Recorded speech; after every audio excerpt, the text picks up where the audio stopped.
Vamos agora às curiosidades judaicas. Você já ouviu falar no Anticristo? Para nós, judeus messiânicos, seria o anti-Mashiach. A palavra anti-Mashiach quer dizer antes do Messias. Se estudarmos este assunto com uma profundidade maior, entenderemos que o anti-Mashiach virá antes do Messias iniciar o seu governo de 1000 anos na Terra. Então, quem será ou o que seria na verdade esse personagem? O apóstolo João, no capítulo 2, o versículo 8, ele diz: Filhinhos, já é a última hora, e como ouvistes que vem o anticristo, também agora muitos se têm feito anticristos, por onde conhecemos que já é a última hora. Uma outra interpretação para o anticristo é contra o Cristo ou contra o Mashiach.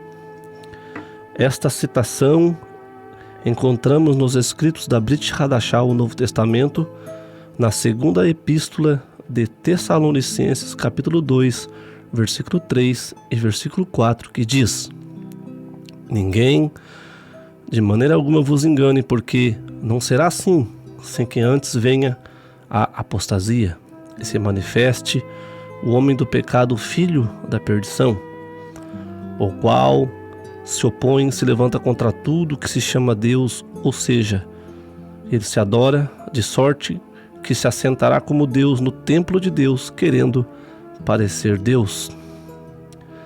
Amigos ouvintes, com as leituras aqui feitas, vamos perceber que o anticristo se manifestaria entre nós e é como um homem, e ele seria poderoso, assim como Deus.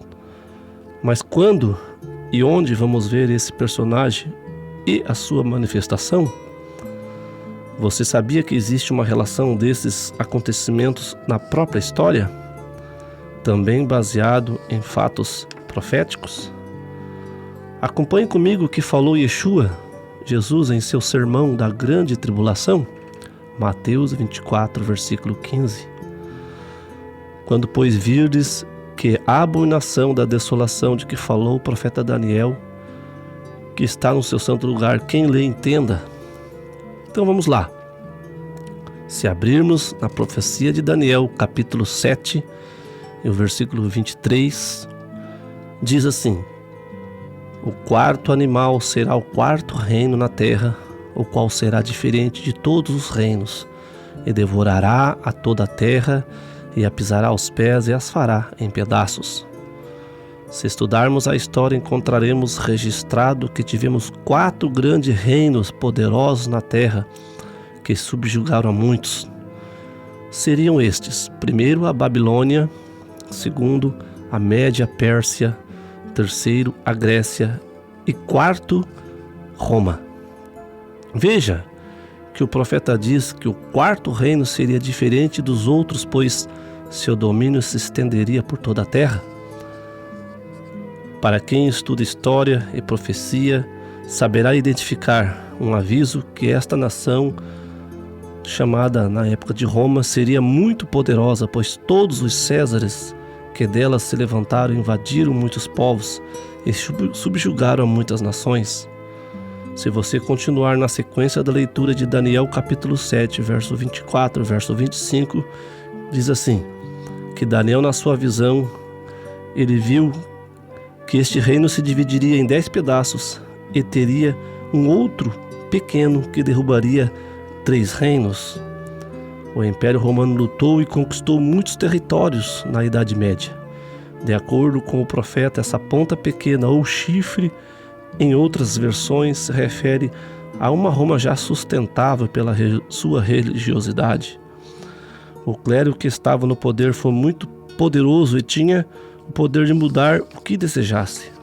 Na continuação da profecia diz que essa ponta pequena, que representa o seu líder maior da época, foi descrito no livro do profeta Daniel, capítulo 7, 25, que diz: E assim eles perseguirão os santos do Altíssimo e farão mudança nos tempos e na lei.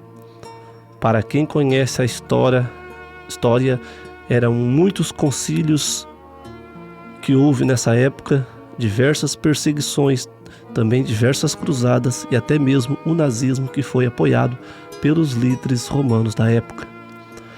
E ainda mais, o profeta diz que esse evento duraria um certo tempo. O profeta diz um tempo, 2 tempos e metade de um tempo. O que significa isto? O tempo representa um ano na profecia. Então, se fosse literal, seria 3 anos e meio ou 1260 dias. Como esse evento é profético, ele representa 1260 anos. Podemos ver na própria história que houve uma época que chamaram de Era das Trevas. Foi um termo adotado pelos humanistas do século XVII, onde generalizaram toda a civilização da Europa do 4º século e até o 15º século, como foi um tempo de ruínas e flagelos. Se prestarmos atenção na história, os judeus foram mortos ao longo de toda a história, pois o profeta Daniel diz que os santos seriam entregues por 1260 anos nas suas mãos ou nas mãos desses povos, sendo que as cruzadas mataram milhares de judeus, ciganos e negros, e o nazismo também, levados pelos mesmos intentos, levaram à morte milhares de judeus. Assim, podemos entender que o anticristo, que era contra o trabalho do Mashiach, matou e aniquilou muitas pessoas, não só judeus, mas a todos que representavam perigo para as doutrinas e apostasias da época. Concluindo então que quando Yeshua voltar, ele tomará o trono de Davi e governará a terra, pois o anticristo já estava no mundo e prejudicou a muitos. Então, concluindo a leitura do livro do profeta Daniel, no capítulo 7, 26 e 27, que diz assim: mas o juízo será estabelecido, e eles tirarão o seu domínio para o destruir e para o desfazer até o fim. E o reino e o domínio e a majestade dos reinos debaixo de todo o céu serão dados ao povo dos santos do Altíssimo. O seu reino será um reino eterno, e todos os domínios o servirão e lhe obedecerão.